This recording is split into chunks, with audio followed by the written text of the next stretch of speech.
Barakata Yahweh, Barakata Yahawashi, Bahasham, Braka Kodash, Barakatum.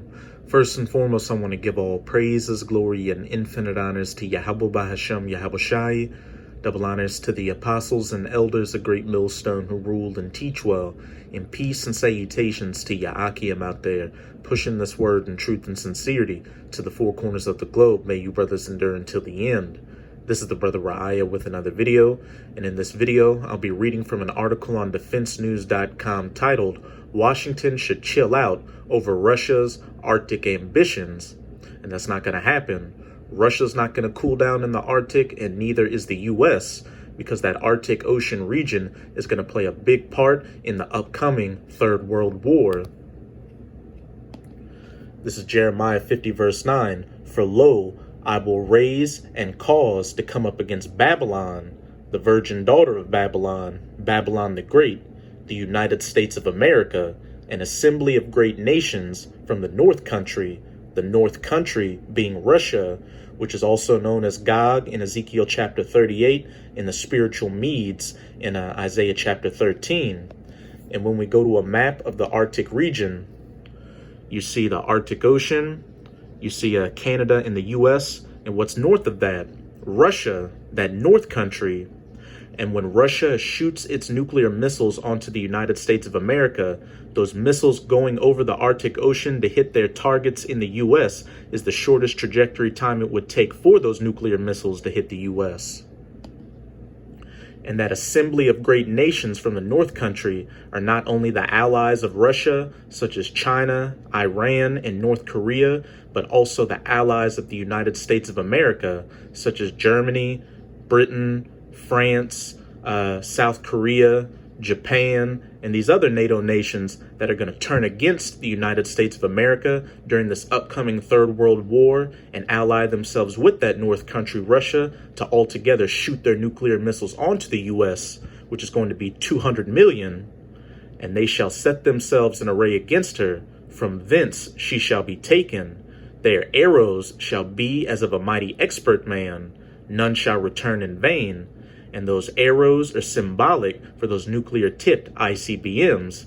Because like I always say, when the prophets saw these visions thousands of years ago, they didn't know what a modern-day nuclear missile was, so they had to describe it the best way they could with what they knew during their times. Ancient weapons of war, like bows and arrows, swords, javelins, spears, etc., etc.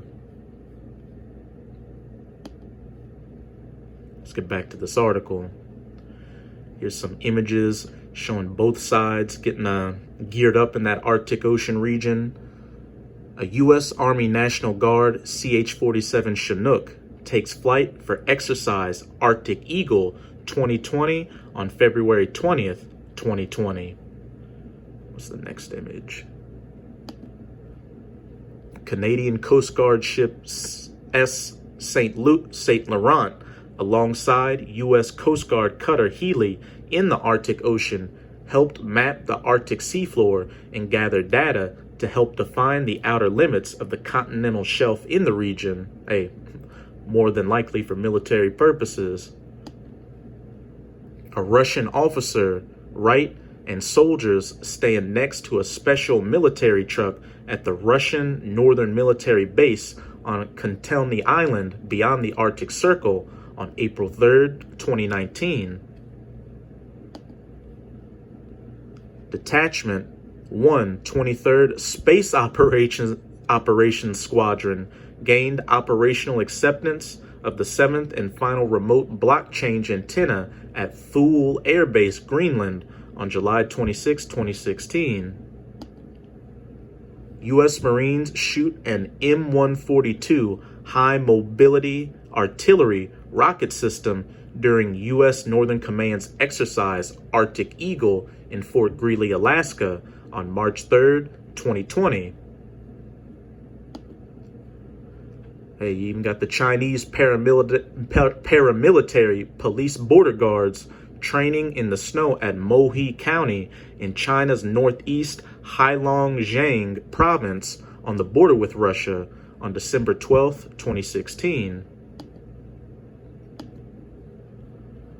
North American Aerospace Defense Command conducts an E-3 Sentry mission to the high Arctic supported by KC-135 Stratotankers. The mission was to demonstrate America and Canada's ability to detect threats through Arctic avenues of approach to North America, which in the end is all going to be futile because those nuclear missiles will hit the United States of America when they're shot across the Arctic Ocean region.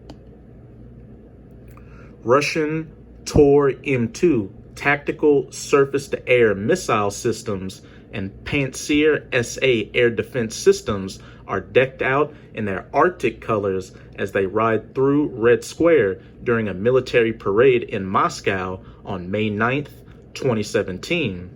And so as you can see, the Most High is getting both sides prepared to shoot nuclear missiles at each other during this upcoming Third World War. And also, the Most High is putting these Russians back in that old Soviet Union spirit. This is Ezekiel Chapter 38. I'm going to start at verse 1.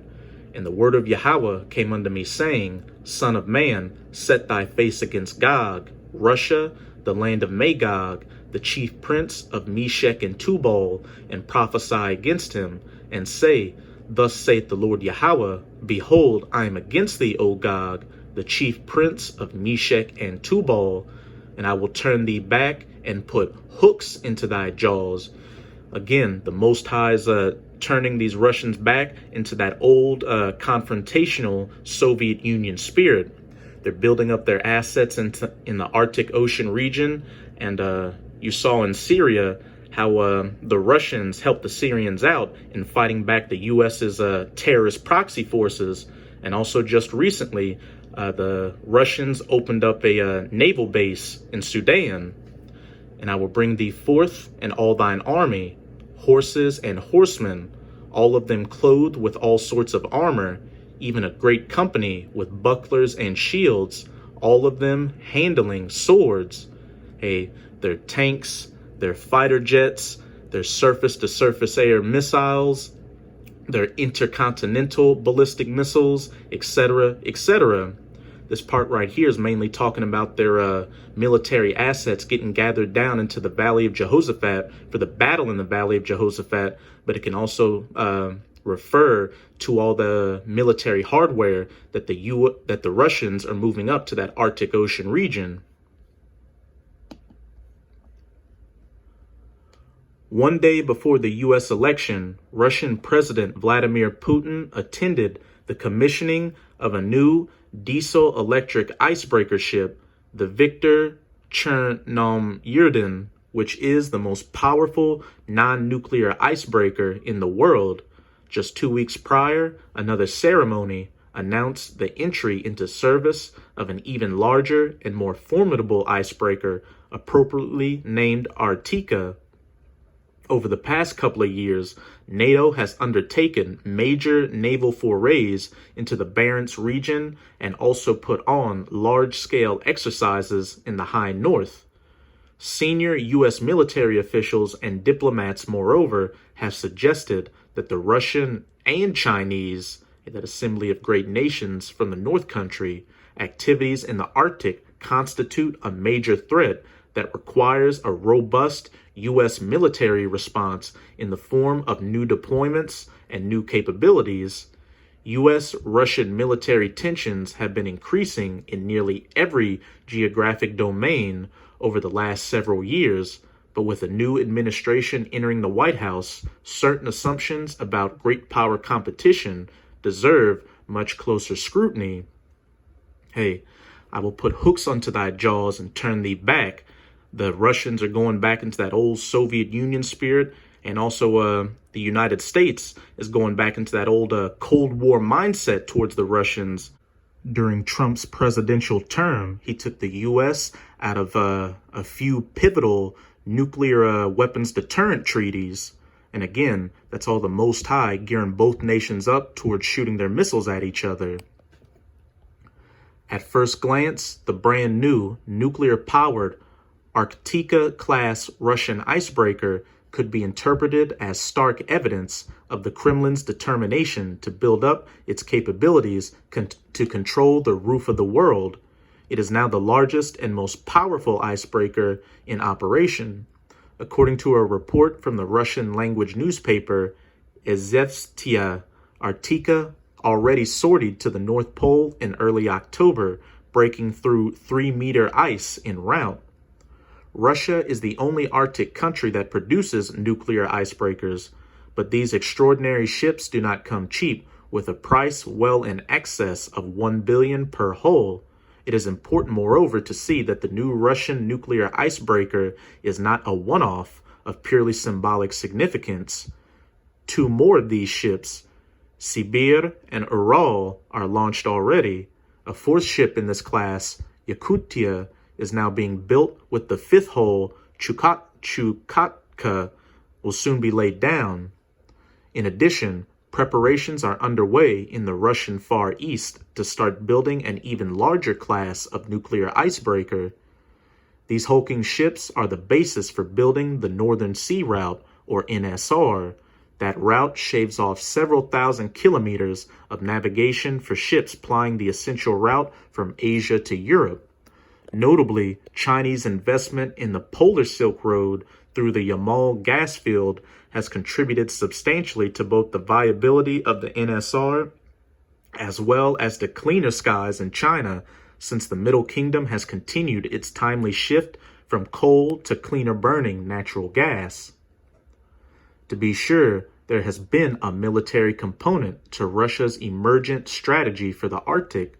The Kremlin created the new Arctic Command back in 2014. Some new bases have been established and older bases have been upgraded. Bombers have recently made visits to some of these remote bases. A new military combat icebreaker class was launched in St. Petersburg back in fall of 2019. On the other hand, it must be admitted that Russia has about 24,000 kilometers of Arctic coastline. For decades, this remote wilderness has been neglected and only thinly defended. One can hardly accuse the Kremlin of aggression when its small deployments have all been to its own territories. These deployments, moreover, can also be justified as quite necessary for the safety of ships plying the NSR to respond to an environmental emergency, and it is far from clear that a few hundred soldiers bunking in the Arctic trefoil and staring at walruses in Alexandria Land are a threat to anyone in particular. Nor can military strategists argue with a straight face that ships navigating the NSR along Russia's Arctic coastline and complying with Russian law to submit information regarding navigation plans somehow constitute a threat to the liberal trading order.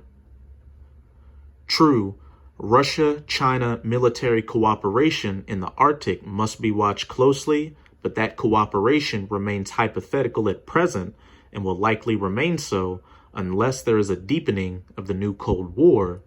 American strategists must recognize that all those billions in Russian funds allocated to fund unarmed icebreakers could also have been spent on Russian aircraft carriers or on its submarine force. Rather, the Kremlin has taken a page from China's book and pursued commercial profits and development over military superiority. Such commercial, vice military impulses are to be encouraged. And while the author of this article is trying to downplay the tensions between the U.S. and Russia in the Arctic, we know through biblical prophecy that things are going to heat up there in the Arctic Ocean region. It's going to be more than a deepening of the new Cold War. It's going to become a hot war, a world war. Back in Jeremiah chapter 50, verse 41, "Behold, a people shall come from the north country, and a great nation, Russia, Gog, the spiritual Medes, and many kings shall be raised up from the coasts of the earth." Not only Russia's allies, but America's own allies that are going to turn against her in that day. "They shall hold the bow and the lance," symbolic for those nuclear missiles, the lance for the missiles and the bow for the launcher and silos that those missiles are going to be fired from. They are cruel and will not shew mercy.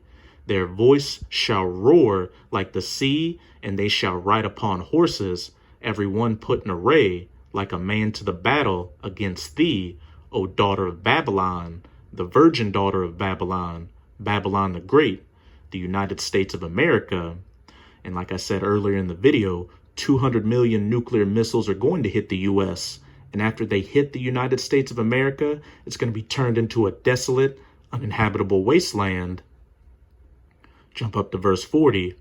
As the Most High overthrew Sodom and Gomorrah and the neighbor cities thereof, and how did the Most High overthrow ancient Sodom and Gomorrah with fire and brimstone from the sky? He's going to overthrow this modern day Sodom and Gomorrah, because besides being known as Babylon the Great in the scriptures, the United States of America is also known as spiritual Sodom and Egypt, as pursuant to Revelation 11 verse 8, with modern fire and brimstone from the sky, those nuclear tipped ICBMs, saith Yahweh, so shall no man abide there, neither shall any son of man dwell therein.